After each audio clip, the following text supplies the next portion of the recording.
Hello दोस्तों, कैसे हो आप सब लोग। यूपीएससी इंजीनियरिंग सर्विस के प्रीवियस ईयर क्वेश्चन का हम सॉल्यूशन कर रहे थे। 2021 से 2024 तक हमने सॉल्यूशन कर लिया था। इस लेक्चर में हम 2020 का सॉल्यूशन देखते हैं। 70 नंबर क्वेश्चन तक हमने पिछले लेक्चर में कर लिया था, उससे आगे क्वेश्चन आज स्टार्ट करते हैं। ये solution SSC, JE mains, state के असिस्टेंट इंजीनियर और जेई एग्ज़ाम सब के लिए हेल्पफुल रहने वाला है। इसके अंदर केवल हम सब्जेक्ट रेलिवेंट क्वेश्चन को करेंगे जो हमारे सिलेबस के अंदर है।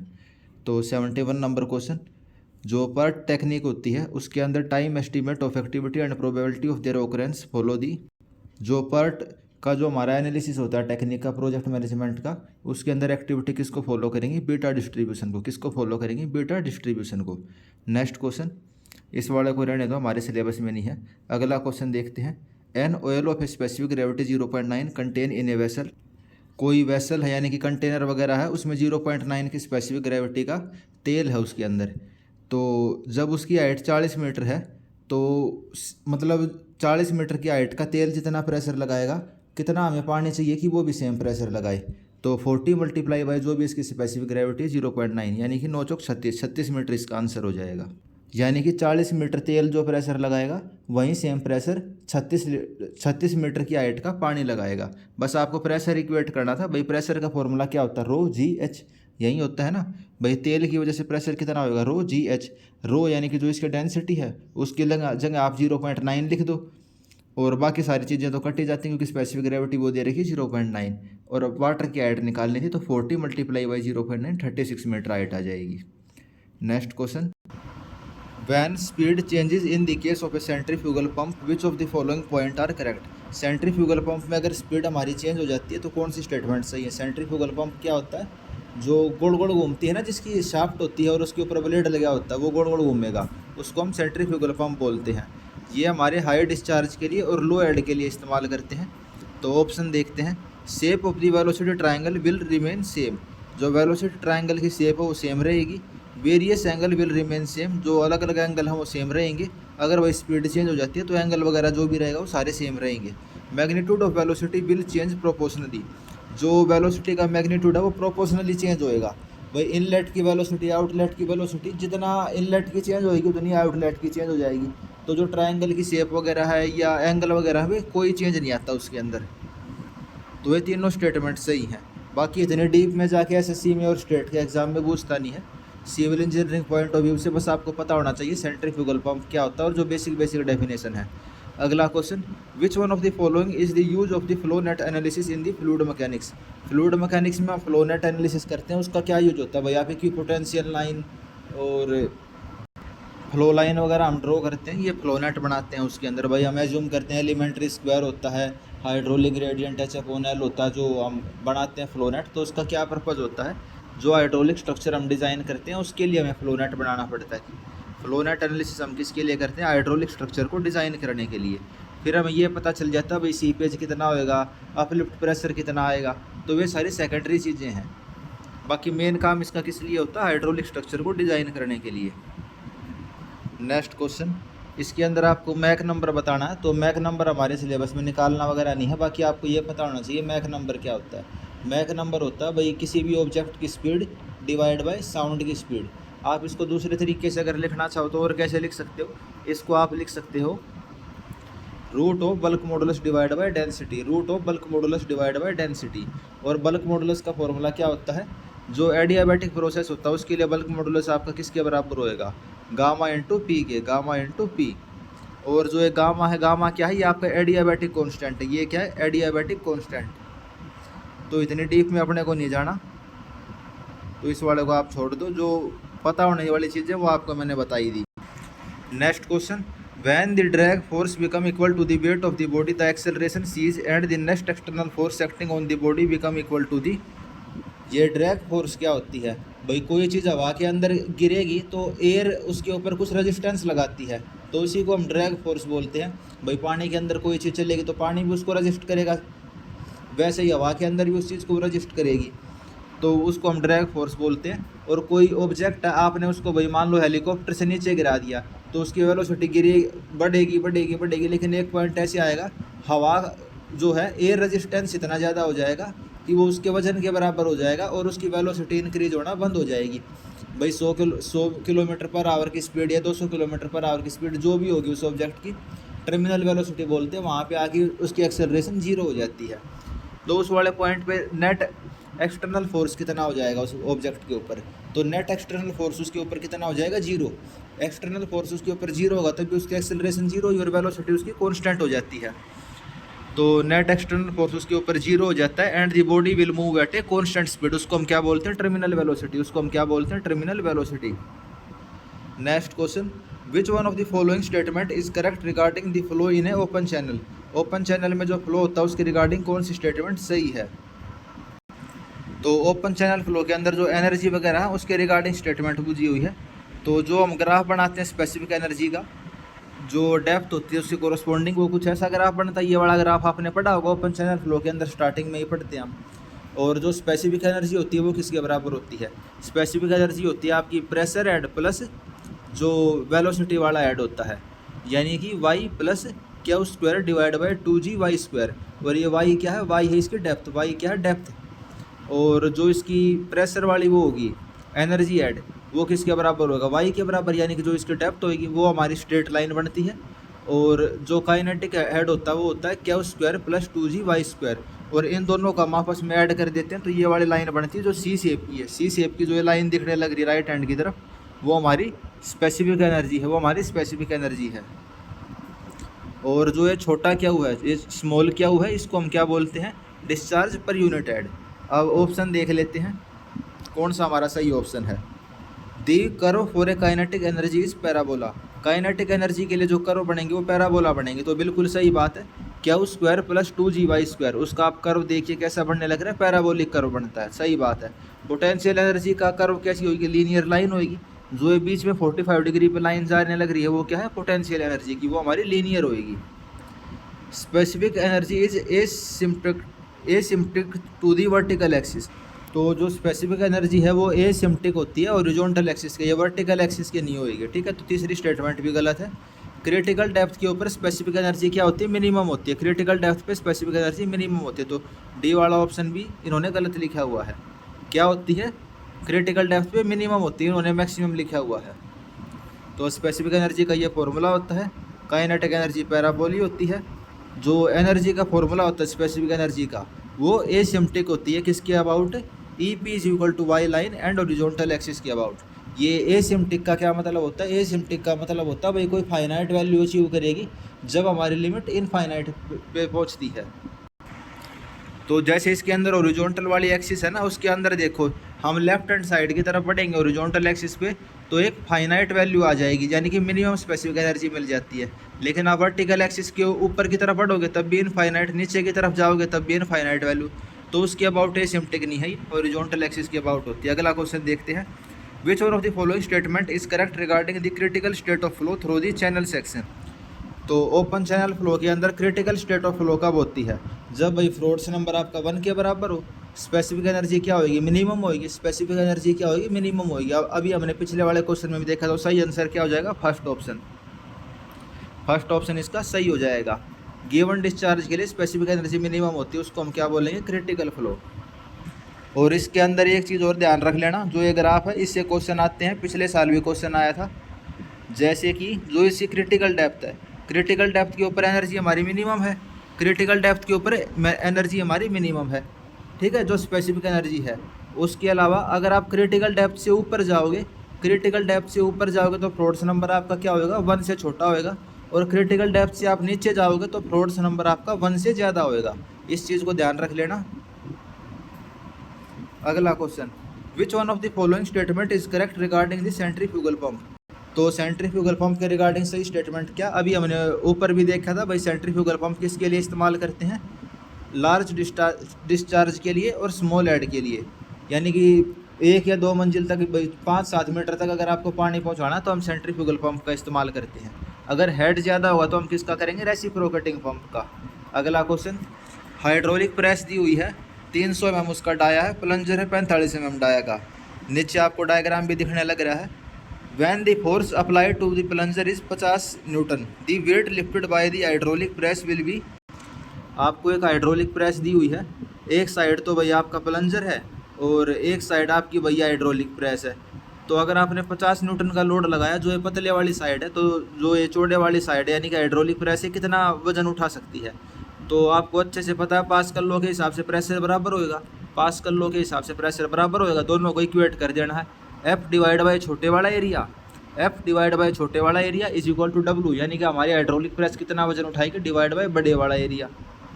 एरिया आपको दे ही रखा है, एक तरफ तो 30 सेंटीमीटर था और एक तरफ कितना था 300 एम यानी कि 30 सेंटीमीटर, एक तरफ 45 एम यानी कि 4.5 सेंटीमीटर। बस यहाँ पे पुट कर देना W, यानी कि 2222 न्यूटन का वजन हमारी हाइड्रोलिक प्रेस उठा सकती है। अगला question, hydraulic efficiency of a Francis turbine is, जो फ्रांसिस टरबाइन होता है उसकी हाइड्रोलिक एफिशिएंसी किसके डायरेक्टली प्रोपोर्शनल होएगी? तो वो directly proportional to the velocity of whirl at inlet and inversely proportional to the net head on the turbine.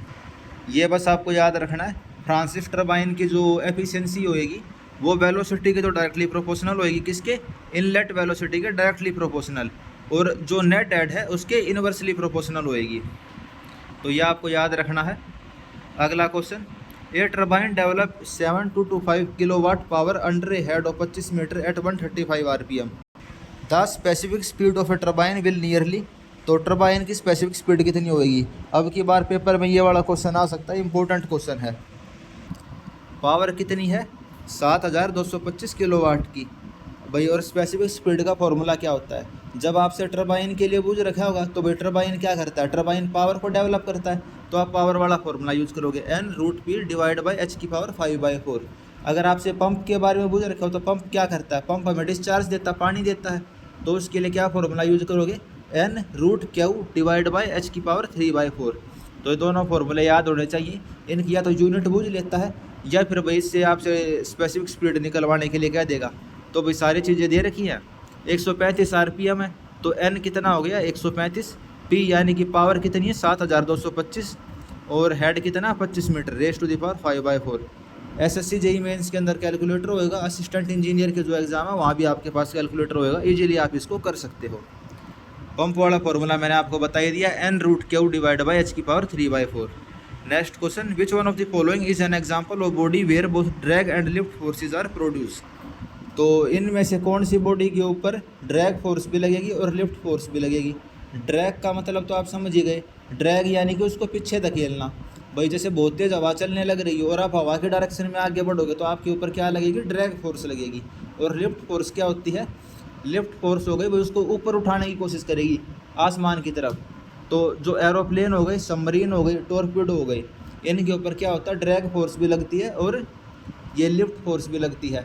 जैसे aeroplane आगे बढ़ेगा तो हवा उसको पीछे की तरफ धक्का लगाएगी, और साथ साथ भाई बर्नौली जो उसके हवाई जहाज़ के पंखे होते हैं, पंखड़ी होती हैं उसकी हवाई जहाज़ की, वो इस तरीके से डिज़ाइन रहती है कि उसके ऊपर की तरफ भी फोर्स लगेगी, लिफ्ट फोर्स भी लगेगी। तो ऐसे ही सबमरीन में और ऐसे ही टॉर्पेडो में। अगला question, the relative humidity is measure of the air capacity to absorb moisture and is defined by the relation.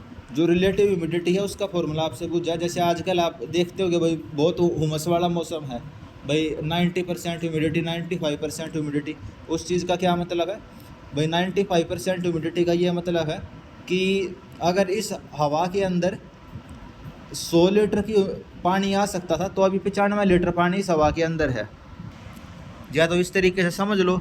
बाकी वेपर प्रेशर के अंदर अपने को बताना आंसर क्या होएगा, तो इसका आंसर होएगा E डिवाइड बाई ES, यानी E तो हो गया फिलहाल कितना वेपर प्रेशर है, ES हो गया कितना हो सकता है ज़्यादा से ज़्यादा। तो ये किसका फॉर्मूला है? रिलेटिव ह्यूमिडिटी का। भाई actual divide by saturated capacity उसकी कितनी है। अगला question, which one of the following is not a major deterrent in the water harvesting through the water tank. जो हम वाटर हार्वेस्टिंग करते हैं वाटर टैंक के थ्रू, उसके अंदर रुकावट कौन सी नहीं है? वाटर हार्वेस्टिंग तो आप समझते होगे ना क्या होती है? जो बारिश का पानी होता है उसको हम इकट्ठा करते हैं, उसको हम क्या बोलते हैं? Water harvesting. ज़मीन के अंदर बड़े बड़े गड्ढे बना देते हैं, टैंक बना देते हैं और वहाँ पे वो पानी इकट्ठा होता है। तो पहला ऑप्शन पढ़ते हैं, deforestation mainly due to population pressure in catchment of the tank system. भाई जो आपने बड़ा सा टैंक बनाया उसके चारों तरफ अगर डिफॉरेस्टेशन हो गया और लोगों ने अपने घर बना लिए तो पानी फ्लो होकर आपके टैंक में नहीं आ पाएगा, तो ये रुकावट हो गई। सिल्टेशन, अगर सिल्टिंग हो गई, भाई जो आपने टैंक बनाया 10 मीटर उसकी गहराई थी उसके अंदर सिल्ट जमा हो गई 5 मीटर, भाई जो रेत मिट्टी है, तो उसकी कैपेसिटी तो कम हो गई, ये भी रुकावट है। लैक ऑफ मेंटेनेंस, भैया तो रुकावट है ही है, भाई आपने मेंटेनेंस ढंग से नहीं करी।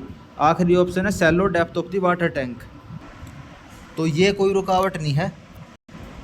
भाई आपने टैंक की 5 मीटर का बनाया, भाई सैलो डेप्थ का आपने टैंक बनाया यानी कि कम गहराई का, तो वो कोई उसमें रुकावट नहीं है। हाँ भाई सिल्टेशन वाला जब हमने ऑप्शन देखा, हमने क्या देखा था भाई, सिल्टेशन होने की वजह से जो हमने बनाई ना उसकी गहराई भाई 10 मीटर है 15 मीटर वो कम हो जाती है, तो वो रुकावट हो सकती है।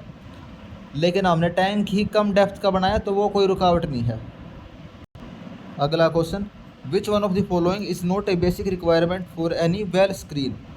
जो वेल की स्क्रीन होती है यानी कि कुआं होता है, कुआं कैसे बनता है भाई, ट्यूबवेल कह लो कुआं कह लो, आप ज़मीन के अंदर एक गड्ढा करते हो और वहीं उसके अंदर एक पाइप डाल देते हो, उस पाइप के अंदर ढेर सारे छेद होते हैं और साथ साथ छलनी लगी होती है उसके ऊपर, ठीक है, जाली की या स्ट्रेनर वगैरह कुछ कह लो, उसको स्क्रीन कह लो, ताकि जो सिल्ट वगैरह के पार्टिकल हैं, कंकड़ पत्थर हैं, यानी कि जो मिट्टी है वो हमारे पाइप के अंदर ना जाके उसको ब्लॉक ना करते, केवल पानी पानी आना चाहिए। तो उसकी बेसिक रिक्वायरमेंट क्या नहीं है, तो ऑप्शन देखते हैं, रेजिस्टेंस टू करोजन, इनक्रस्टेशन एंड डिटरेशन। भाई जो आपने छलनी यूज करी है उसका करोजन नहीं होना चाहिए, यानी वो ख़राब नहीं होनी चाहिए, इनक्रस्टेशन नहीं होना चाहिए, तो बिल्कुल सही बात है। Enough structural strength to prevent the collapse, उसकी स्ट्रेंथ काफ़ी बढ़िया होनी चाहिए जो आपने छलनी लगाई है उस पाइप के चारों तरफ। भाई ऐसे थोड़ी ना भाई 10 मीटर गहराई में आपने ट्यूबवेल बना दिया या कुआं खोदा तो मिट्टी के प्रेशर की वजह से वो छलनी टूट गई, तो ऐसा भी नहीं होना चाहिए, तो दूसरी भी सही बात है। तीसरी statement, suitability for excessive movement of sand into the well, कुएं के अंदर मिट्टी चली जाए वो इस टाइप की होनी चाहिए, जी नहीं ऐसी नहीं होनी चाहिए, हम इस टाइप की छलनी यूज करेंगे, केवल पानी पानी जाए सैंड नहीं जा पाए, तो तीसरी स्टेटमेंट हमारी गलत हो गई। Fourth statement, minimum resistance to flow water into the well, पानी के फ्लो को वो कोई रेजिस्टेंस नहीं देगी, तो ये वाली बात भी सही है, हमें पानी तो चाहिए कुएं के अंदर। Next question, which of the following method is not the category of geophysical method of सब सरफेस इन्वेस्टिगेशन। सब सरफेस इन्वेस्टिगेशन का जो कैटेगरी होती है इनमें से वो कौन सा मेथड नहीं है, तो इलेक्ट्रिकल रजिस्टिविटी मेथड होता है, इलेक्ट्रिकल लॉगिंग होता है, गामा रे लॉगिंग होता है, लेकिन इलेक्ट्रिकल रिस्पॉन्स सर्वेइंग ऐसा कोई मेथड नहीं होता। जो सोयल है मिट्टी है आपकी, उसकी अलग अलग लेयर को आप स्टडी करने के लिए इन 3 मेथड का इस्तेमाल कर सकते हो। ये वाले जो तीनों मेथड आप एक एक बार पढ़ लेना, भाई हमारे रूटीन के अंदर तो हम इन मेथड को नहीं पढ़ते, लेकिन भाई इंजीनियरिंग सर्विस में क्वेश्चन आ गया तो हमने क्या अब ये क्वेश्चन देख लिया, भाई इलेक्ट्रिकल रजिस्टिविटी मेथड होता है, इलेक्ट्रिकल लॉगिंग मेथड होता है, गामा रे लॉगिंग होता है, लेकिन इलेक्ट्रिकल रिस्पॉन्स सर्वेइंग नाम का कोई मेथड नहीं होता भाई सोयल के इन्वेस्टिगेशन के लिए।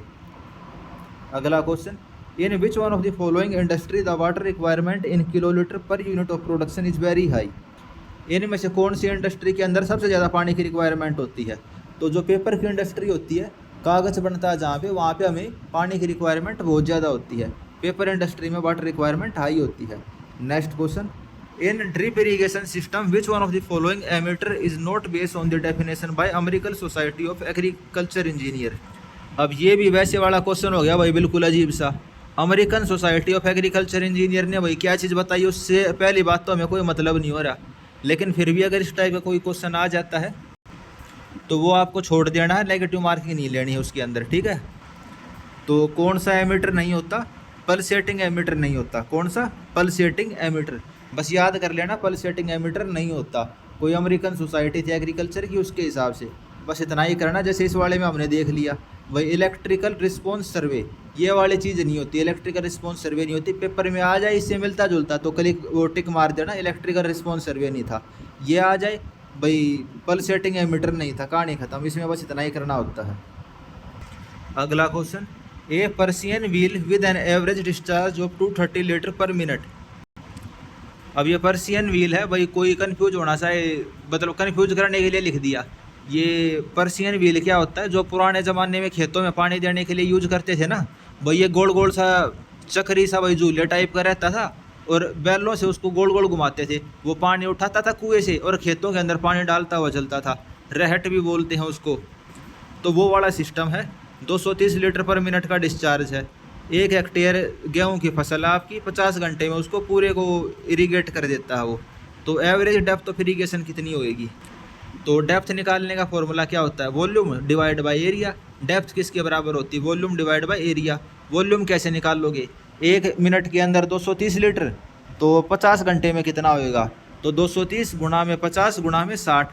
भाई 50 घंटे में कितनी मिनट होंगी वे निकाल ली और 230 से गुणा कर दिया, ये तो आपकी वॉल्यूम आ गई। Divide by 1 hectare. 1 हेक्टेयर क्या होता है, 10 की पावर 4। 1 हेक्टेयर का खेत कितना बड़ा होता है, 100 बाय 100 मीटर का जो खेत होता है उसको हम क्या बोलते हैं, 1 हेक्टेयर का खेत है। तो वॉल्यूम डिवाइड बाय एरिया कर दिया बस हमने। डेप्थ आ गई हमारी 6.9 सेंटीमीटर, यानी कि 7 सेंटीमीटर के आसपास। अगला क्वेश्चन, बाकी है तो वो बेसिक वाले क्वेश्चन है 9th 10th के जो बच्चे करते हैं, बस वो थोड़ा घुमा के बूझ लिया इसने। अगला question, which one of the following is not the main cause for soil salinity and sodicity. भाई सोयल सैलिनिटी और सोडिसिटी का इनमें से कौन सा कारण नहीं है। भाई सैलिनिटी क्या होता है, भाई आपने इरीगेशन का पानी दिया, खारा पानी था, उसमें भाई कैल्शियम के, मैग्नीशियम के, सोडियम के, इनके साल्ट होंगे और भाई क्या करेंगे, वो हमारी मिट्टी को ख़राब कर देते हैं। और सोडिसिटी क्या हो गई, भाई सोडियम के आयन की कंसनट्रेशन अगर मिट्टी में बढ़ जाएगी तो उसको सोडिसिटी कहेंगे। अब सोयल वाला जो चैप्टर आपने पढ़ा होगा, सोयल मैकेनिक्स, वहाँ हम पढ़ते हैं भाई कौन सा आता है, वो डबल डिफ्यूज लेयर वाली चीज़ आती है ना, डबल डिफ्यूज लेयर होती है। अगर हम सोडियम को यूज करेंगे, सोडियम के ऊपर कितना चार्ज होता है, सोडियम के ऊपर +1 चार्ज होता है, तो भाई ज़्यादा सोडियम के आयन चाहिए होंगे हमें, ज़्यादा सोडियम के आयन चाहिए होंगे, तो जगह हमारे पास कम बचेगी, तो परमिएबिलिटी ख़त्म हो जाती है, तो क्लेई टाइप की सोयल बन जाएगी वो। अगर हम कैल्शियम का इस्तेमाल करेंगे तो कैल्शियम के ऊपर कितना चार्ज होता है, कैल्शियम होता है +2, तो कम कैल्शियम के आयन लगेंगे, तो वही जगह तो उतनी ही थी जो मिट्टी के पार्टिकल के चारों तरफ थी, तो कम कैल्शियम की आयन उस चार्ज को न्यूट्रलाइज कर देंगे, तो जगह हमारे पास खाली बच गई। जो खाली जगह बच गई तो वो क्या करेगी, परमिएबिलिटी को बढ़ा देगी।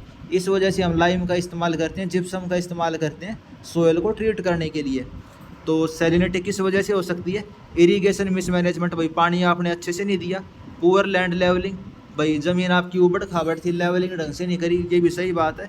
लीचिंग विदाउट एडुकेट ड्रेनेज, आपने लीचिंग करवा दी लेकिन आपने ड्रेनेज का ध्यान रखा ही नहीं, तो इन वजह से ये हो सकती है सैलिनिटी की प्रॉब्लम। जो हैवी मशीनरी है उस वजह से सैलिनिटी की प्रॉब्लम नहीं आती। भाई आपने हैवी मशीनरी की यूज करी तो क्या होगी, मिट्टी कॉम्पैक्शन हो जाएगी ज़्यादा से ज़्यादा, यही तो हो सकता है हैवी मशीनरी यूज करने से। लेकिन सैलिनिटी थोड़ी ना आएगी, भाई हमारी जो मिट्टी है उसके अंदर सोडियम की कंसनट्रेशन थोड़ी ना बढ़ जाएगी उसके ऊपर से हैवी मशीनरी निकल गई तो। अगला क्वेश्चन देखते हैं, which one of the following is not the major factor influence the seepage from the canal. तो कनाल के अंदर से जो सीपेज होता है उसको कौन सा फैक्टर इन्फ्लुएंस नहीं करता। ऑप्शन देखते हैं, characteristic of the soil transfers by the canal system, तो ये ट्रावर्स नहीं पाएगा, ये ट्रांसफ़र पाएगा।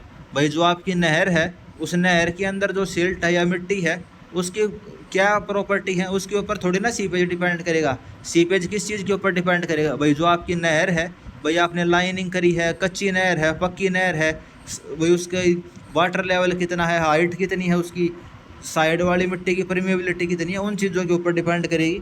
उस नहर के अंदर जो पानी है उसके अंदर सिल्ट वगैरह जो है, सोयल वगैरह है, उसकी प्रॉपर्टी के ऊपर डिपेंड वो नहीं करेगी। तो पहली स्टेटमेंट बिल्कुल सही है। दूसरी, area wetted by the canal, इस पर डिपेंड करेगी, कनाल की लोकेशन पर डिपेंड करेगी, और कनाल को हमने कितना यूज करा उसके ऊपर डिपेंड करेगा जो सीपेज है। अगला question, which of the following are cause of the failure of the weir. जो वियर होता है उसके फेलियर के लिए कौन कौन रिस्पॉन्सिबल होता है। तो rupture of the floor due to uplift, uplift की वजह से जो वियर होता है वो फेल हो सकता है, बिल्कुल हो सकता है। Rupture of floor due to suction cause by the standing wave, तो इस वजह से भी हो सकता है। Scour on the upstream and downstream of the weir, तो स्कावरिंग की वजह से भी हो सकता है। भाई अपलिफ्ट प्रेशर की वजह से हो सकता है, समझ में आ रहा है। स्कावरिंग की वजह से होएगा, भाई जो पानी है वहाँ से मिट्टी को उठा के लेके चला गया और जो आपकी फाउंडेशन है वो एक्सपोज हो गई। और ये सक्शन क्या होता है, सक्शन यानी कि भाई स्टैंडिंग वेव क्या होती है, भाई आपका वियर है डैम टाइप का लगा के चलो, पानी बहुत हाइट से नीचे की तरफ गिरेगा, ठीक है। पानी जब बहुत हाइट से नीचे की तरफ गिरेगा तो सारी जो आसपास की हवा होगी उसको अपने अंदर मिला के वो खींच के लेके चला जाएगा। तो क्या क्रिएट हो जाएगा वहाँ पे, सक्शन, सक्शन यानी कि नेगेटिव प्रेशर क्रिएट हो जाएगा। तो उस वजह से भी वो हमारा स्ट्रक्चर फेल हो सकता है। तो रप्चर हो सकता है, स्टैंडिंग वेव की वजह से सक्शन हो सकता है, और वहीं स्कावरिंग की वजह से हो सकता है। तो इन सब वजह से हमारा जो वियर है वो फेल हो सकता है। अगला question, which of the following are the principal factor influencing the choice of a particular method of lining. जो हम लाइनिंग करेंगे वो किस किस फैक्टर के ऊपर डिपेंड करेगी। जो नहर होती है आपकी उसकी हमें लाइनिंग करनी पड़ती है, तो देख लेते हैं option. Availability and cost of material at the site और with in the easy reach, तो बिल्कुल सही बात है। आसपास वही अगर सस्ता मटेरियल होगा तो हम यही सोचेंगे चलो इस नहर को पक्की कर देते हैं।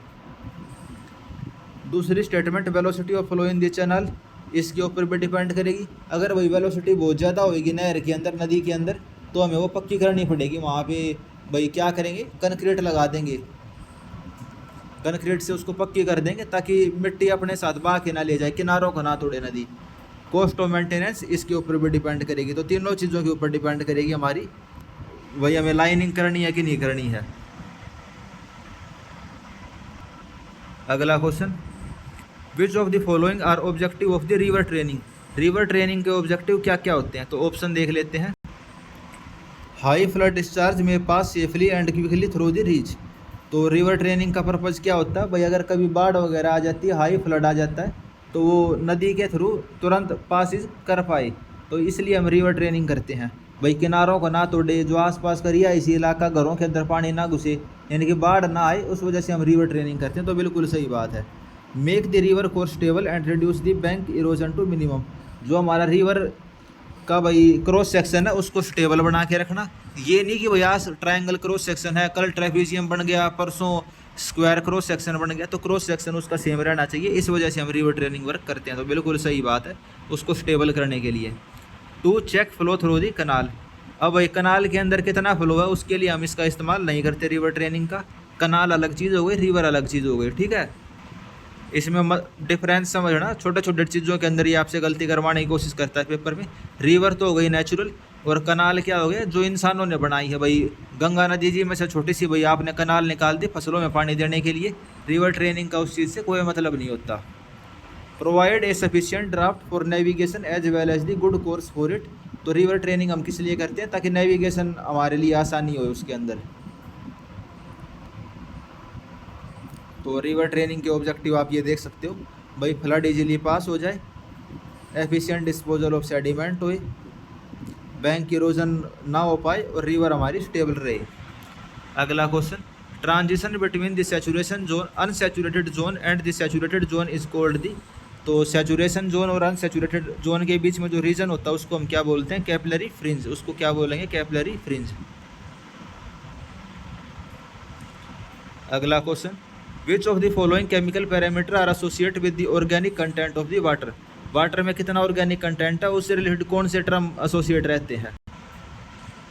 तो ऑर्गेनिक कंटेंट के लिए क्या क्या लेंगे हम भाई, बायोकेमिकल ऑक्सीजन डिमांड, जो बीओडी होती है, बाकी इसने बायोलॉजिकल लिख दिया, बायोकेमिकल ऑक्सीजन डिमांड होती है। ये फुल फॉर्म आपको याद होनी चाहिए, पेपर में आती है। बीओडी की फुल फॉर्म क्या होती है, बायोकेमिकल ऑक्सीजन डिमांड। तो ऑर्गेनिक कंटेंट हम इसकी हेल्प से बता सकते हैं, केमिकल ऑक्सीजन डिमांड की हेल्प से भी बता सकते हैं, और total organic carbon, total oxygen demand, इसकी हेल्प से भी बता सकते हैं। तो ऑर्गेनिक कंटेंट हम इन तीनों पैरामीटर की हेल्प से पता करते हैं।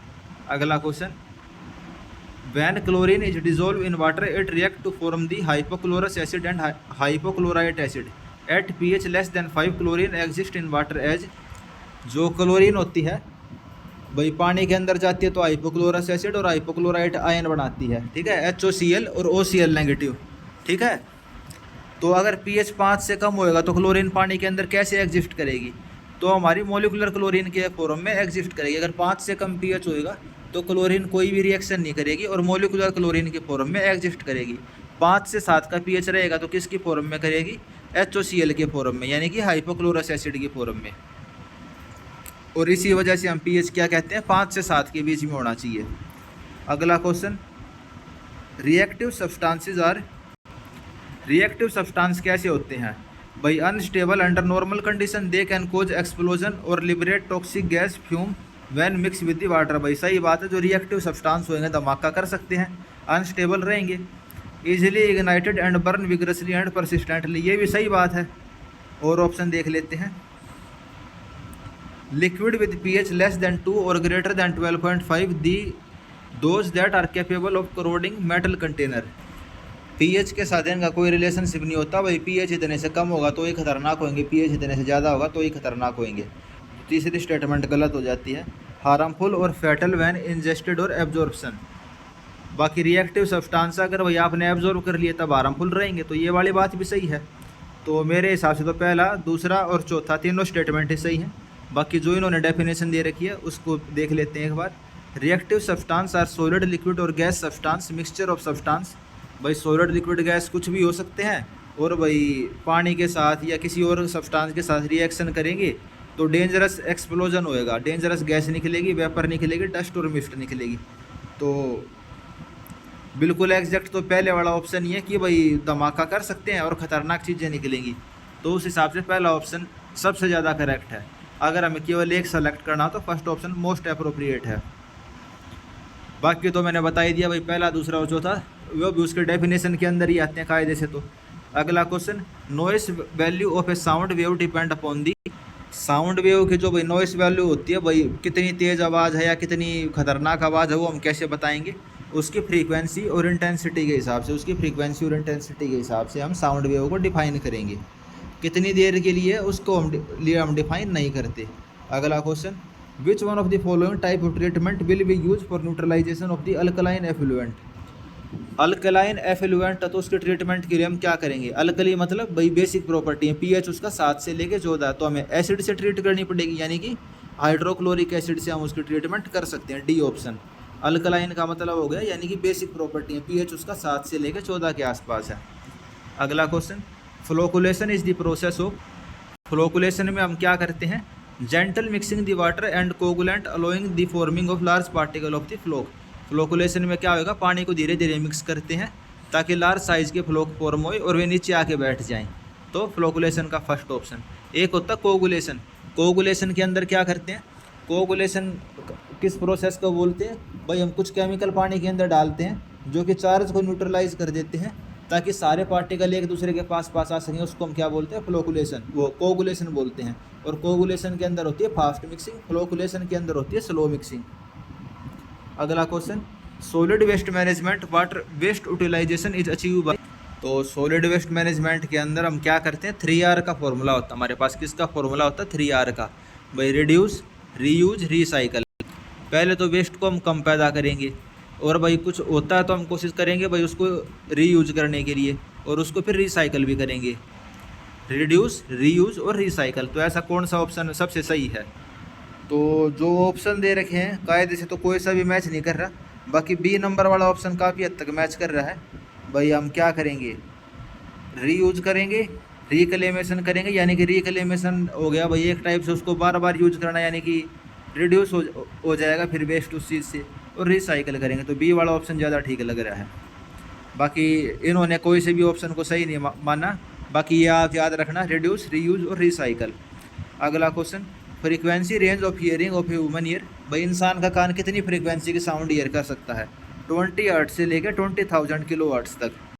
तो ये तो बिल्कुल बेसिक वाला क्वेश्चन है, 3rd 4th क्लास में जो हम पढ़ते थे वही वाला क्वेश्चन है ना। ह्यूमन ईयर की कितनी फ्रीक्वेंसी ईयर कर सकता है? 20 हर्ट्ज से लेकर 20,000 हर्ट्ज तक। Psychological response accompanying the response and other noise exposure include the. भाई नॉइस एक्सपोजर वगैरह होगा तो क्या क्या रिस्पॉन्स हो सकते हैं साइकोलॉजिकल? तो vascular response characteristic by the peripheral vasoconstriction, change in the heart beat rate and blood pressure.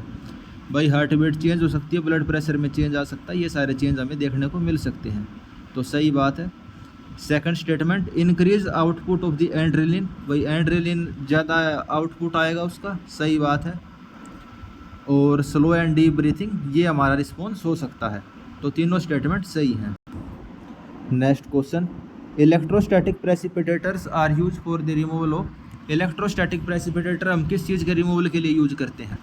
Mainly तो ये उसके लिए यूज होते हैं भाई जो बहुत बारीक पोल्यूशन के पार्टिकल होते हैं ना, फैक्ट्री वगैरह से निकलते हैं जिनके ऊपर चार्ज वगैरह होता है, तो उसके लिए यूज होते हैं। बाकी इसको हम गैसियस, लिक्विड और पर्टिकुलर कंटेमिनेशन तीनों को रिमूव करने के लिए यूज कर सकते हैं, ठीक है।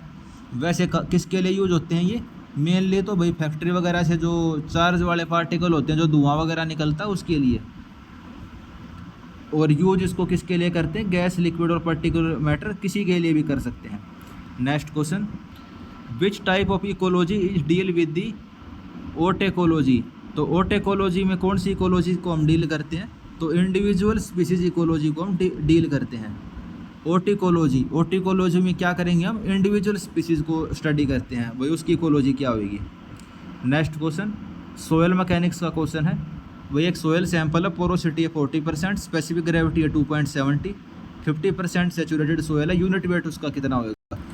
बल्क यूनिट वेट का जो फॉर्मूला होता है बेसिक वाला आपको अच्छे से पता है, G+ES गामा W/1+E, ये वाला फॉर्मूला होता है।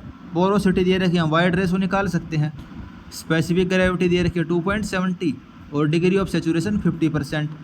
और यूनिट वेट ऑफ वाटर कितना होता है, यूनिट वेट ऑफ वाटर होता है 9.81 किलो न्यूटन।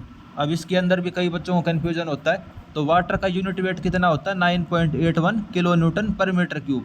इसको आप और कैसे लिख सकते हो, 1000 किलो पर मीटर क्यूब, वो चीज़ भी सही है। या फिर 1 किलो, भाई वो 1 ग्राम पर सीसी, वो वाली चीज़ भी सही है। तो ये तीनों हम लिख सकते हैं।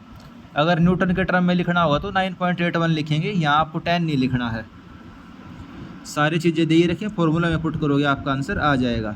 Next question oven dry mass of A PAT of clay is 10.8 ग्राम। भाई क्ले का कोई टुकड़ा है जिसको आपने ओवन ड्राई कर रखा है, 10.8 ग्राम वजन है, और आपने उसको मरकरी के अंदर डुबा दिया, तो मरकरी डिस्प्लेस कितनी हुई 84.2 ग्राम। भाई क्ले का कोई टुकड़ा था, मरकरी के अंदर आपने उसको डुबो दिया, ठीक है, तो भाई ये टुकड़ा जब इसके अंदर जाएगा तो मरकरी इसमें से बाहर निकल जाएगी। तो जो इसमें से मरकरी की वॉल्यूम बाहर निकली है वो कितनी है 84.2 ग्राम। तो वॉल्यूम कितनी हो जाएगी, वॉल्यूम होती है वेट डिवाइड बाय डेंसिटी। निकली कितनी मरकरी, मरकरी निकली 84.2 ग्राम, और मरकरी की डेंसिटी कितनी होती है 13.6। मरकरी की जो स्पेसिफिक ग्रेविटी होती है वो आपने कितनी पढ़ी है 13.6। इस चीज़ को आप कैसे लिख सकते हो, इसको आप लिख सकते हो 13,600 किलो पर मीटर क्यूब। इसको आप ऐसे भी लिख सकते हो 13.6 ग्राम पर सेंटीमीटर क्यूब, ठीक है। अब हमें सेंटीमीटर क्यूब के अंदर निकालना, भाई ग्राम की बात हो रही है, तो 6.19 सीसी इसकी हमारी क्या आ गई, वॉल्यूम आ गई। जो वॉल्यूम ऑफ क्ले है वो आपके पास आ गई, वॉल्यूम ऑफ क्ले आ गई। भाई जितनी मरकरी इसमें से बाहर निकली है उतनी इस क्ले की वॉल्यूम रहेगी 6.19 सीसी, ठीक है, कोई दिक्कत वाली बात नहीं। यहाँ तक आपने कर लिया। अब आप क्ले का यूनिट वेट निकालोगे। क्ले का ड्राई यूनिट वेट क्या होएगा, भाई density, dry density of clay, भाई जो उसका वजन था डिवाइड बाय वॉल्यूम। वॉल्यूम हमने निकाले 6.19, जो उसका वजन है, वजन हमें क्वेश्चन में दिए रखा था, भाई 10.8 ग्राम की क्ले है। पुट करोगे आपका आंसर आ जाएगा। डेंसिटी, ड्राई डेंसिटी कितनी है 1.77। अब इससे आगे देखो फॉर्मूले का यूज होना है। उससे आगे जो श्रिंकेज रेशो होता है, श्रिंकेज रेशो, उसका एक डायरेक्ट फॉर्मूला होता है। श्रिंकेज रेशो का डायरेक्ट फॉर्मूला होता है, वो आपको याद रहना चाहिए, dry density divide by density of water. क्या, dry density divide by density of water, ये किसका फॉर्मूला होता है, श्रिंकेज रेशो का। इसको आप एक तरीके से और निकालते हो, आपको डायरेक्ट फॉर्मूला क्या होता है, V2 - V1 divide by VD divide by W2 - W1। ये तो हो गया बेसिक फॉर्मूला। भाई आसान करने के लिए इस वाले फॉर्मूले से भी आप इसको याद कर सकते हो। तो भाई सिंपल ड्राई डेंसिटी पता थी, वाटर की डेंसिटी, श्रिंकेज रेशो आ गया, श्रिंकेज रेशो आ गया तो श्रिंकेज लिमिट निकालनी थी। बहुत इंपॉर्टेंट फॉर्मूला है, ये आपके पेपर में आ सकता है। अगर नहीं आएगा, इसको डायरेक्ट करने चलोगे तो भाई आपको बहुत टाइम लगेगा। इससे बढ़िया इस फॉर्मूले को याद कर लेना, ठीक है। वैसे ये वाला क्वेश्चन फॉर्मूला ना पता हो तो भी हो सकता है, लेकिन इस फॉर्मूले के क्वेश्चन पहले आ चुके हैं 1-2 बार, तो भाई आप याद कर लोगे तो ही बढ़िया है। श्रिंकेज लिमिट किसके बराबर हो जाएगी, 1/r माइनस 1/g। ये आर क्या है, ये shrinkage ratio, 1 shrinkage ratio minus 1/g। जी यानी कि इसकी स्पेसिफिक ग्रेविटी 2.7 आपको क्वेश्चन में दे रखी थी, आपने पुट करा तो आपका आंसर आ जाएगा 0.2056 यानी कि 20.56%, 20.56%। ये क्या आ गई इसकी श्रिंकेज लिमिट। श्रिंकेज लिमिट तो पता होगी ना आपको क्या होती है, भाई सोयल कोई मास है, ये हम ऐसे प्लॉट करते हैं, तो ये श्रिंकेज लिमिट, फिर आती है प्लास्टिक लिमिट, फिर आती है लिक्विड लिमिट। तो ये श्रिंकेज लिमिट निकालनी है हमने, ये फॉर्मूला आपको पता होना चाहिए, 1 shrinkage ratio minus 1 specific gravity. Direct करना हो तो डायरेक्ट भी कर सकते हो, तरीका देख लो, डायरेक्ट करना होगा तो कैसे करोगे। भाई मैंने आपको डायग्राम बना के बताई दी है। श्रिंकेज लिमिट क्या होती है? श्रिंकेज लिमिट क्या होती है? वाटर कंटेंट जब हमारी सोयल फुल्ली सैचुरेटेड हो। श्रिंकेज लिमिट क्या होती है? भाई जब वो पहली बार फुल्ली सैचुरेटेड हुई उसी को तो श्रिंकेज लिमिट बोलते हैं। आप उसको दूसरी भाषा में ऐसे भी कह सकते हो, वो वाला वाटर कंटेंट जब हम पानी को निकाल लेंगे तब उसकी वॉल्यूम चेंज नहीं होएगी, तो वो भी वही चीज़ है। तो श्रिंकेज लिमिट पे सोयल हमारी फुल्ली सैचुरेटेड होती है, तो वो वाला वाटर कंटेंट। और उसको किसके लिखेंगे? Weight of water divide by weight of solid. Water content का फॉर्मूला क्या होता है? Weight of water upon weight of solid. तो बस आपको जो फेस डायग्राम है ये बनाना है। सबसे पहले वॉल्यूम तो आपको निकालनी पड़ेगी। क्ले की वॉल्यूम थी 6.19, तो क्ले की वॉल्यूम कितनी थी? 6.19। ठीक है, क्ले की वॉल्यूम निकाल ली। अब सॉलिड का वजन कितना था? सॉलिड का वजन भाई पूरा जो क्ले का हमारा टुकड़ा था उसका वजन कितना था? 10.8 ग्राम। और स्पेसिफिक ग्रेविटी कितनी थी? 2.7। तो सॉलिड की वॉल्यूम कितनी होएगी? 10.8 डिवाइड बाय जो उसकी स्पेसिफिक ग्रेविटी 2.72। आपने किसकी वॉल्यूम निकाल ली? जो सॉलिड पार्टिकल है केवल। ठीक है, एक तो भाई क्ले का टुकड़ा है पत्थर जैसा, लेकिन उसके अंदर कुछ छेद भी तो होंगे ना, पोरस होते हैं भाई, पोरोसिटी वोइड रेशो जो खाली जगह है। तो पानी के लिए कह लो या हवा के लिए जो वॉल्यूम है कितनी बचेगी वो हमने निकाल ली 2.22 cc। तो पानी इसके अंदर कितना आ सकता है? जो भी खाली जगह यानी कि 2.22। पानी कितना आ सकता है? 2.22 डिवाइड बाय सॉलिड का वजन कितना? 10.8 मल्टीप्लाई बाय 100। तो भी यही आंसर आएगा। डायरेक्ट भी निकाल सकते हो, फॉर्मूले से भी निकाल सकते हो। फॉर्मूले से निकालना थोड़ा सा आसान पड़ता है। अगला क्वेश्चन, अब ये वाला क्वेश्चन हमारे सिलेबस के अंदर है इंस्टेबिलिटी नंबर वगैरह, तो इसको हमें करना नहीं है। पोरोसिटी का फॉर्मूला क्या होता है? अब ये तो बेसिक क्वेश्चन बूझ लिया। Porosity is equal to N is equal to E upon 1+E। N is equal to E upon 1+E। और अगर वो उसका फॉर्मूला बूझ लिया आपसे वोइड रेशो का, तो क्या लिखोगे? E is equal to N upon 1-N। ठीक है, तो ये याद रखना, N is equal to E upon 1+E। तो ठीक है दोस्तों, आज इस लेक्चर में इतना ही करते हैं। जो हमारे बचे हुए क्वेश्चन हैं उनको अगले लेक्चर में कर लेंगे। जो इसकी PDF है वो मैंने अपने टेलीग्राम चैनल के ऊपर डाल दी है। सिविल इंजीनियर डिस्कशन है, चैनल डिस्क्रिप्शन में उसका लिंक मिल जाएगा। चैनल को आप सब्सक्राइब कर लो अगर आपने सब्सक्राइब अब तक नहीं किया है, और वीडियो को आप शेयर कर सकते हो अपने फ्रेंड्स के साथ। तो ठीक है दोस्तों, इस लेक्चर में इतना ही। बचे हुए हम अगले लेक्चर में कर लेंगे। Thank you.